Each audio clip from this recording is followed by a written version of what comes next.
Welcome to Side Roads. I'm Carlos, and this is a 2025 Mercedes-Benz GLC 350e, which is a plug-in hybrid version. There are not a lot. Let's see if this is the one to get.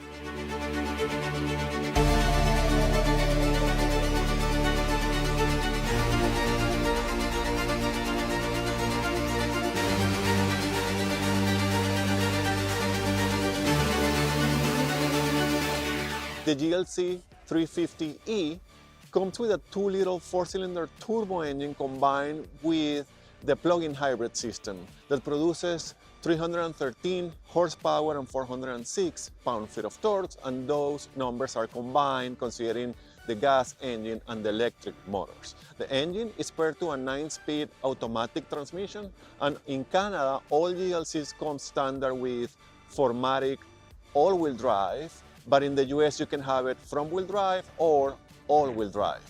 The GLC 350e competes in the compact luxury SUV segment, the ones that are plug-in hybrid, against cars like the Volvo XC60 Recharge and the Lexus NX 450h Plus. And as you can see in the graphic, these three are very close in all categories. The Volvo is a little bit more powerful, but everything else is right there. It will depend on which brand you prefer. Safety features for the Mercedes-Benz GLC 350e are things like active steering assist and lane keeping assist, blind spot assist with exit warning function, active brake assist with cross traffic function, and attention assist driver monitoring. Fuel efficiency for the GLC 350e is 10.2 liters per 100 kilometers city, 8.5 liters per 100 kilometers highway, or 3.7 liters equivalent per 100 kilometers combined, which is 23 mpg city, 28 mpg highway, and 64 mpg equivalent combined. Price for the GLC 350e starts in Canada around the 66,000 Canadian dollars. And in the US, the price starts from around 61,000 US dollars. This is a luxury vehicle, so it's built based on packages and options that will take the price further.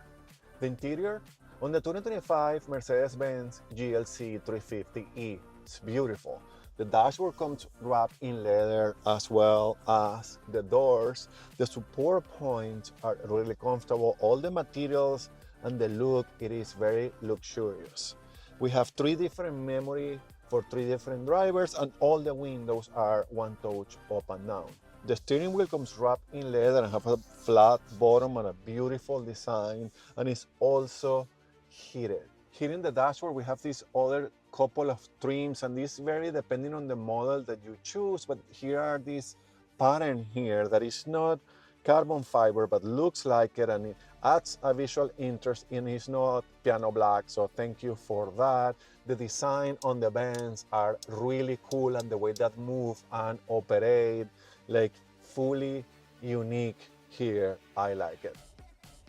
We have an 11.9 inches digital gauge cluster, and of course it's beautiful, high definition, very well designed, and you can configure depending on what you want to see. In the middle, you can change all the functions, and you can control through these touch sliding controls in the steering wheel. It's weird at the beginning, but then once you start using it, I find it pretty cool and intuitive. So I'm not upset about this at all. You can configure also the way that you see the gauge cluster, and all the options are beautiful. This is very well designed and somehow user-friendly as well.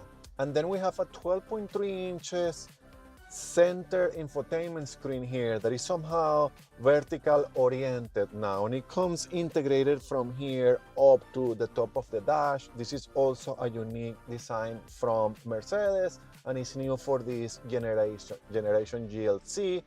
And the icons here are huge and really easy to see and to use, and color, very well designed.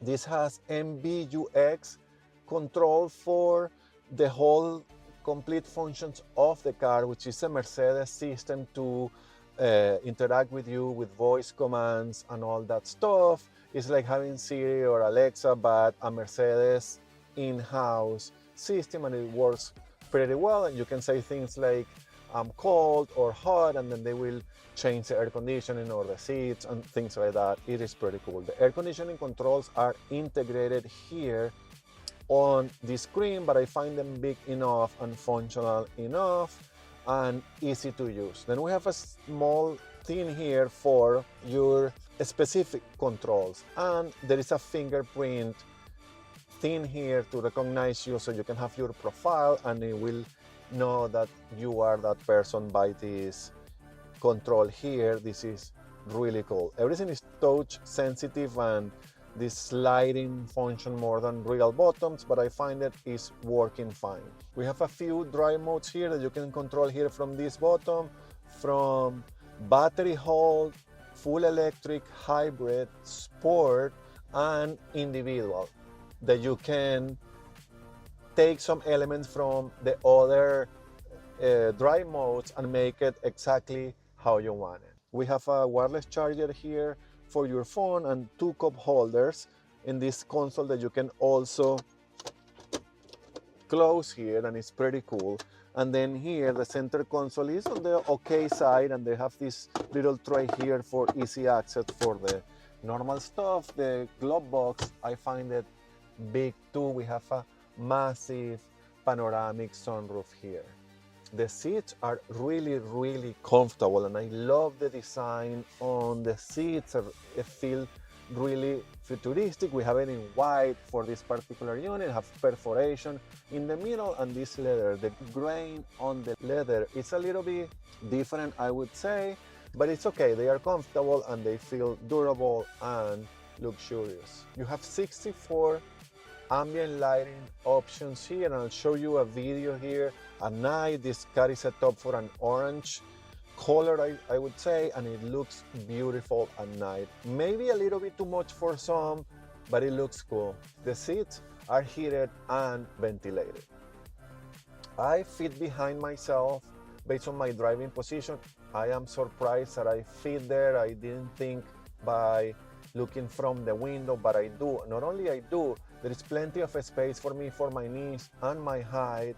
The seats are comfortable. There is an armrest there too, with two cup holders and a little section for your phone or electronics or something like that. There are air vents back there.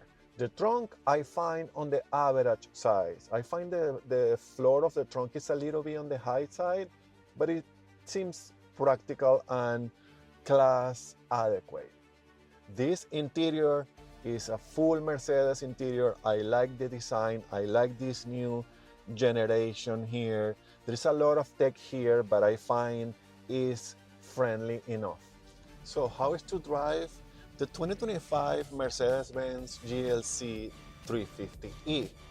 It is a Mercedes, and I think that's the best way that I have to describe this car overall.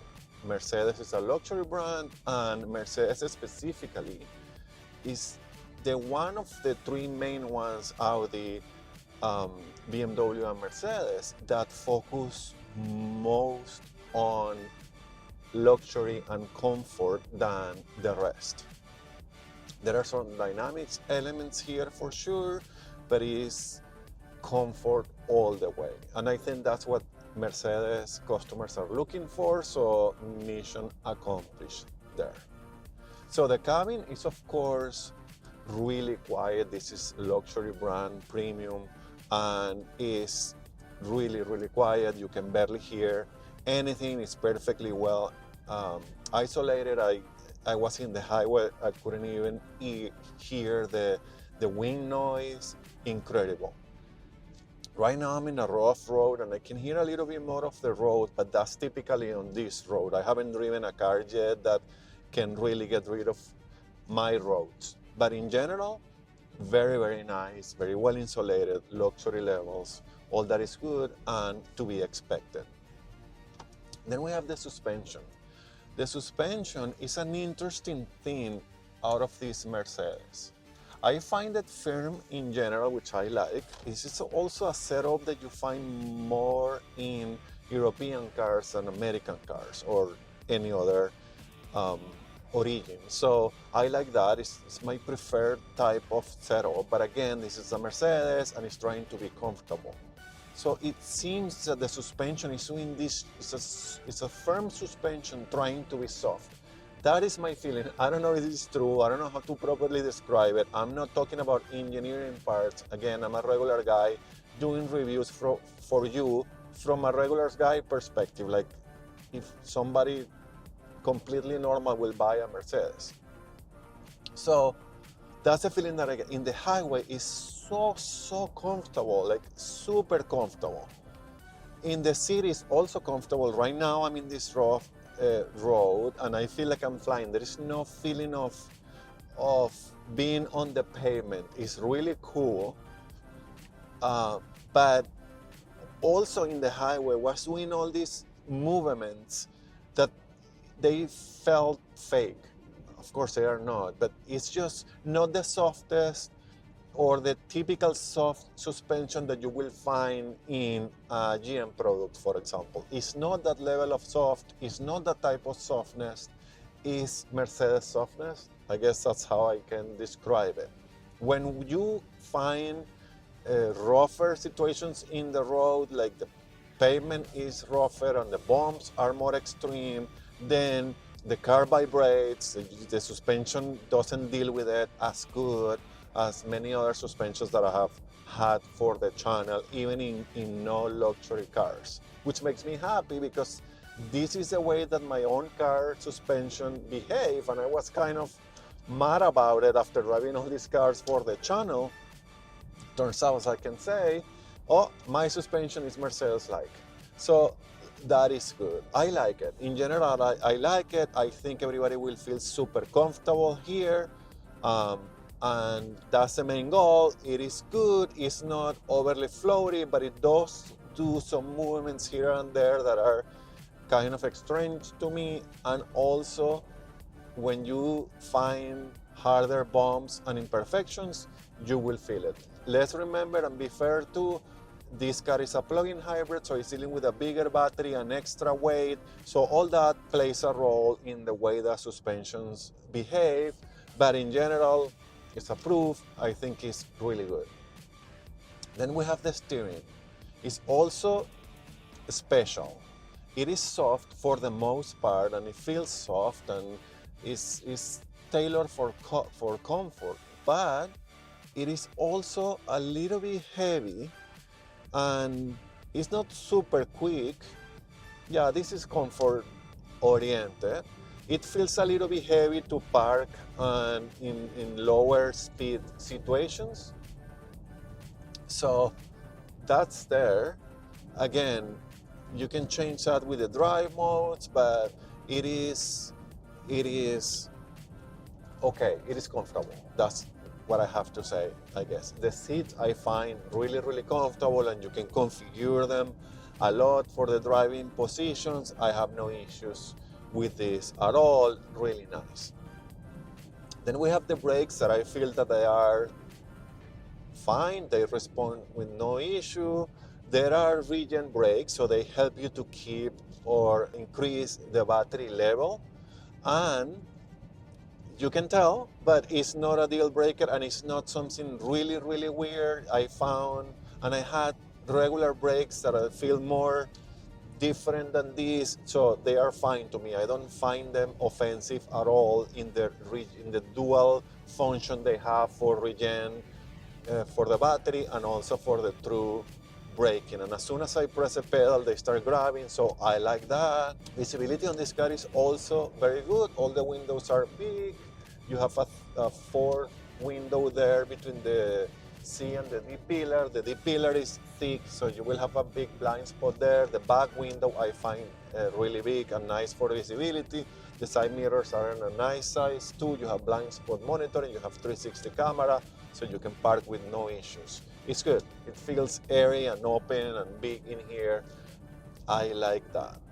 The transmission It's a 9-speed transmission, it's automatic, and it's fine. It has been doing a good job too. It reacts quick enough, it downshift, it upshift, it's tailored also for comfort and relaxed driving. So it's good. I like it, I have no issues, and it's a good pair with the engine and the whole hybrid, plug-in hybrid system here. I think it's doing a pretty decent job, taking you there with dramas or issues or anything. Is pretty smooth too on the shifting. And then we have the engine hybrid or plug-in hybrid system. It is a 4-cylinder, 2-liter turbo engine and produces 313 horsepower and 406 pound-feet of torque, and that's plenty in the combined setup. It's a plug-in hybrid, so it tries to be on electric mode all the time. I'm right now in electric mode, so you can change the modes too, and you can decide if you go electric or hybrid or performance. And let me see if I can find it here. You have battery hold, electric, hybrid, sport, and individual. So it's cool. Things change around, and I guess it's all based on what do you want, if you want electric or hybrid or a more dynamic driving with a sport mode. It is cool and it's nice, and you can feel the changes a little bit there. But what I was saying is the car tries to be, especially if you have it in hybrid, more in electric mode. And with that, you will have a range of 84 kilometers, 87 kilometers, 54 miles or something around those numbers. And it's a lot. So it's a good range. And I think the car tries to give you that first and then use the gas engine. So for that, it's good.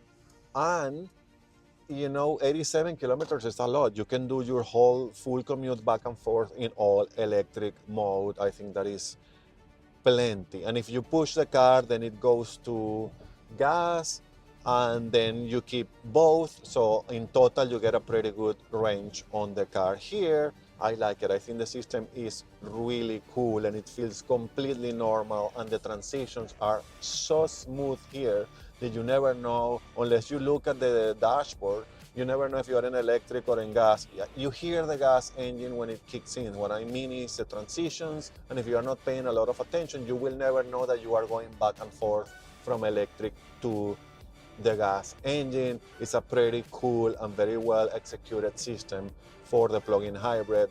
I like it.